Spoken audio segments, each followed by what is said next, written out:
Kalian sadar nggak sih kalau Apple itu meremehkan bangsa Indonesia? Jadi gini, Apple itu punya utang ke Indonesia yaitu komitmen investasi sebesar 1,71 triliun. Tapi yang terrealisasi baru 1,48 triliun dan sampai sekarang masih nunggak 240 miliar. Nah, utang ini bukan sekedar utang kayak kalian pinjem dulu 100 ke teman kalian gitu ya. Ini utang antara korporasi besar dengan negara. Itu perlu digarisbawahi. Terus lagi kenapa ini penting adalah Apple itu udah ngeruk keuntungan di negara kita sampai 32 triliun loh. Triliun ya guys, bukan miliar. Mereka untung triliunan tapi cuman utang 240 miliar aja kabur-kaburan.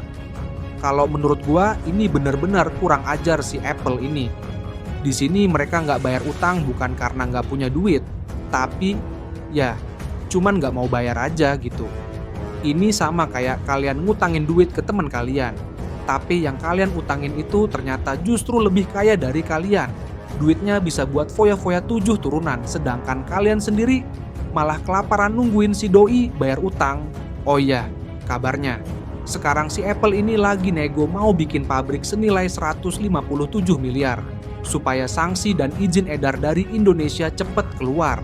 Tunggu dulu, kalian inget gak tadi utang Apple berapa? 240 miliar kan? Sekarang mau bikin pabrik nilainya berapa? 157 miliar. Tetap aja minus kan kitanya. Dan asal kalian tahu, investasi Apple 1,6 miliar ke Indonesia. Sebenarnya investasi itu juga lebih menguntungkan Apple dibandingkan Indonesia loh. Kok bisa? Ini karena investasi Apple yang sekali lagi itu masih ngutang. Itu adalah dalam bentuk Apple Developer Academy. Artinya apa? Ini kan kayak si Apple ini bikin semacam pelatihan kerja yang nantinya lulusan pelatihan tersebut kemungkinan besar ya akan kerja buat menguntungkan Apple itu sendiri. Wow, mempromosikan ekosistem sekaligus dapat pekerja gratis berkedok investasi, dalam tanda kutip masih hutang. Penghinaan ini makin diperparah kalau misalnya kita mau bandingkan nilai investasi Apple di negara lain, gak usah jauh-jauh. Di negara tetangga terdekat kita yaitu Singapura dan Vietnam, nilai investasi Apple jauh lebih besar, berkali-kali lipat dibandingkan di Indonesia malah. Oke, gua tahu pasti akan ada yang membela terkait regulasi tax holiday tenaga kerja. Tapi terus kenapa? Ini justru menunjukkan kalau Apple memang menganggap Indonesia itu cuma sekedar pasar doang. Kalau enggak mah udah pasti negara sebesar Indonesia akan diperlakukan. Minimal, samalah dengan negara tetangga kita. Mau gua kasih tahu seberapa powerfulnya Indonesia dan seberapa butuhnya Apple dengan Indonesia. Kalau kita lihat volume dan pertumbuhan penjualan Apple di Indonesia, udah hampir 10 tahun peningkatannya itu sangat potensial.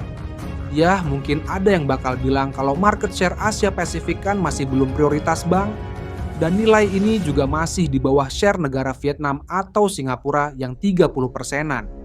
Betul, tapi di sini kita bicara aspek yang paling penting, yaitu nilai transaksinya yang mencapai 32 triliun dan pertumbuhan market share yang terus meningkat secara eksponensial selama hampir 1 dekade. Dengan fakta ini aja sebenarnya udah lebih dari cukup membuktikan kalau pihak Apple seharusnya memperlakukan Indonesia dengan lebih hormat.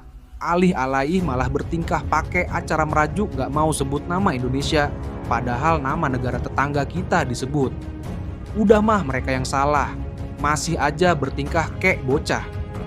Menurut gua, rasanya udah cukup lah bangsa kita jadi bangsa yang nice guy. Mau siapapun itu yang datang, gak perlu lebay selalu disambut bak seorang nabi. Kita harus mulai membangun image sebagai negara yang tegas, profesional, dan eksekusi semua proyek di atas kepentingan bangsa, tanpa diskon kepentingan. Kalau menurut kamu gimana? Apakah Apple ini memang sudah keterlaluan atau kitanya aja yang kebaperan? Seperti biasa, tulis komenmu di bawah. Karena ketika komentar di atas dibungkam, kita selalu bisa komentar di bawah.